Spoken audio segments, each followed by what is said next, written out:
there, folks. This is Richard of DoomedMovieThon.com. Welcome to another episode of My Horror Shelfie. My Horror Shelfie is a series where I talk about every single horror movie on my horror movie shelves, and you're going to hear about it unless you press your mute button now. Mute. Unmute. Whatever. I'm still stuck in the letter D because apparently D is the most common letter that horror movies start with. Bet you didn't know that. That's a fact. Wikipedia. Also of note, I have to go pick some movies wherever the movies are in my house. So please, wait here.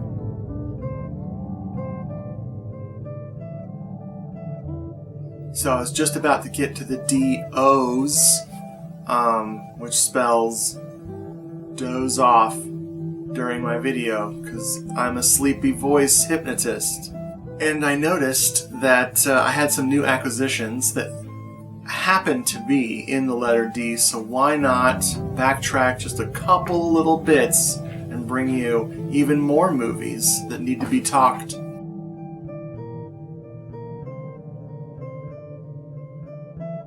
First up is something called Death Screams. This is an Arrow Video Blu-ray, and it's got a special mouth cover, which I really appreciate. I'm not a big slipcover guy. I tend to not care at all, but this one's pretty neato. How do I feel about Death Screams? How can I put this in words?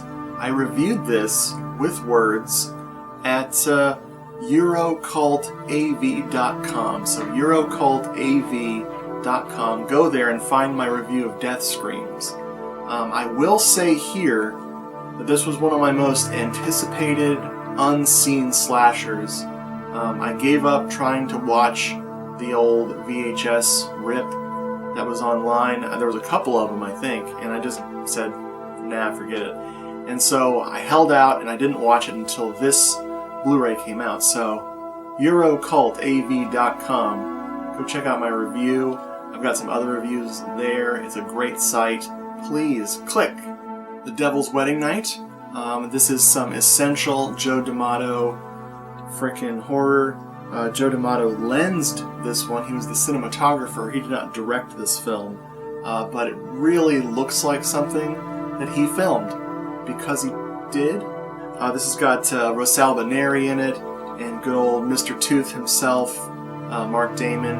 If you don't know Mark Damon, look out your window. If there's some giant teeth in the sky, that's a Mark Damon. Highly recommend this one. It is really silly and really trashy, fun stuff. I first saw this on the old Elvira Movie Macabre disc that Shout Factory put out, and it blew my mind, and it is consistently amazing, and other words. Okay, so this should be under V for Vampire's Night Orgy, but it is under D for Dr. Jekyll versus the Werewolf.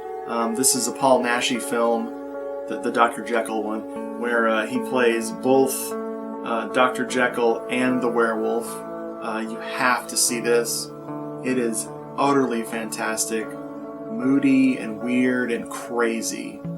It's got all the tropes that you love from Paul Naschy. Of course, he gets the girl or girls.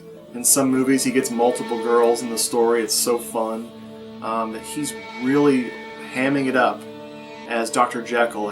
It's intense. I love it. The other feature on here is The Vampire's Night Orgy, which is another Spanish, I believe. Oh yeah, these are both by Leon Klimovsky. Sorry. Leon Klimovsky is a fine Spanish horror director. I love a lot of his movies, and these two are great. The issue I have with this disc is it's code red, and before Vampire's Night Orgy starts up, there's a commercial for an ice cream company, like a vintage commercial, that has a racist stereotype animated in the commercial, like a blackface type thing, and it starts before the movie. It's not like an extra on the menu. It's literally, you hit play, and this awful cartoon selling ice cream starts playing. Thanks, Code Red. Puppies. Once again, I picked up a DVD and it was really heavy. I'm like, what's in here? So yeah, let's talk about this. Dog Soldiers, the British action werewolf movie. Of course, it's Neil Marshall. Neil Marshall's great. But let's talk about what's hidden in here. I've got Silver Bullet. Silver Bullet didn't come with this movie. I just hid Silver Bullet in here to save some shelf space. I really, really am a big fan of Silver Bullet, but not enough of a fan of it to give it its own place on my shelves. I'd rather save some time. File under W for what the hell are you doing, dude?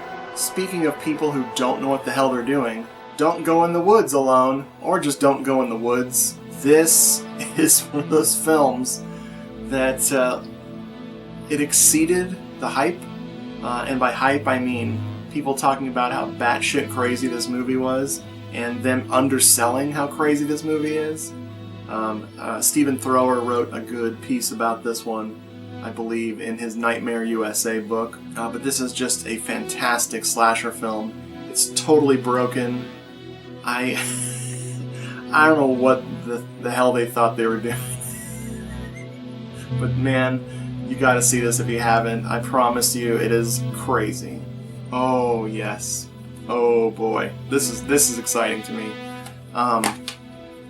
This is frickin' SF Brownrigg.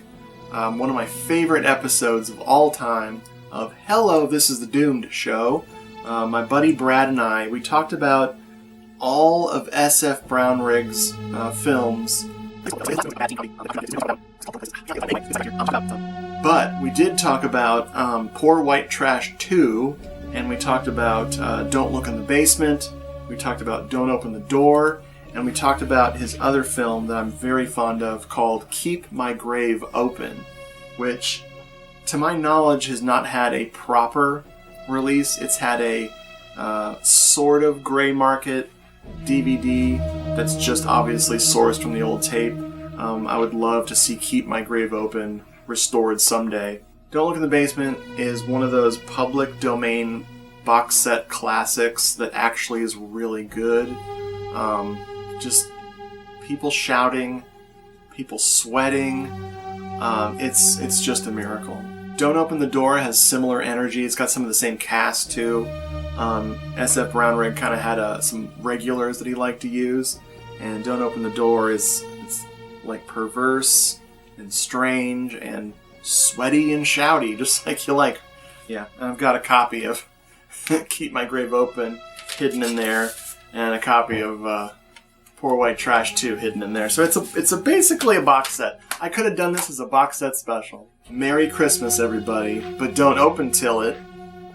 This is the Mondo Macabro DVD of the famous or not famous movie Don't Open Till Christmas.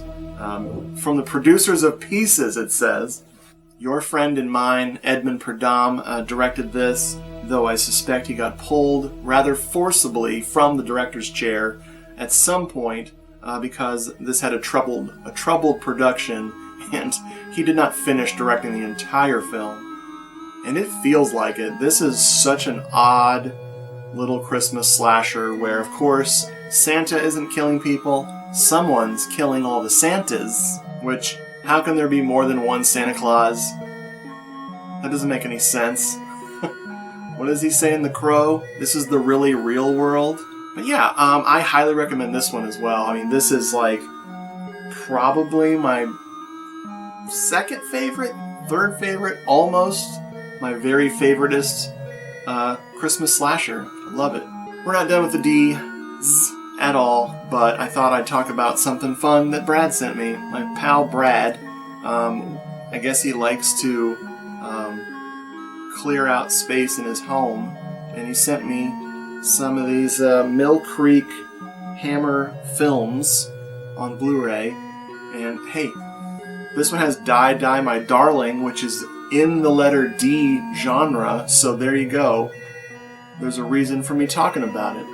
It's also got Maniac, which I've never seen. I have seen Die Die My Darling. I remember thinking it was okay. I look forward to checking it out again sometime. This one has Never Take Candy from a Stranger, which I've also never seen, but it has one of my favorite Black and White Hammer, Psycho-inspired movies, Scream of Fear. I love Scream of Fear. It is so good. I don't even know. It's like tonally perfect little creepy movie. I mean, it is a thriller, but it just plays almost like a gothic horror film. You know, just change the frickin' costumes to something from the 1800s and bam! You've got, what do you call it? Gothic horror. So that's all I grabbed to talk about. Thank you for watching. Please consider hitting that steak button. Don't even think about an old hamburger subscribing. If you think that video channels do what you do, hey man, you got the right place. Dude, are those plaid?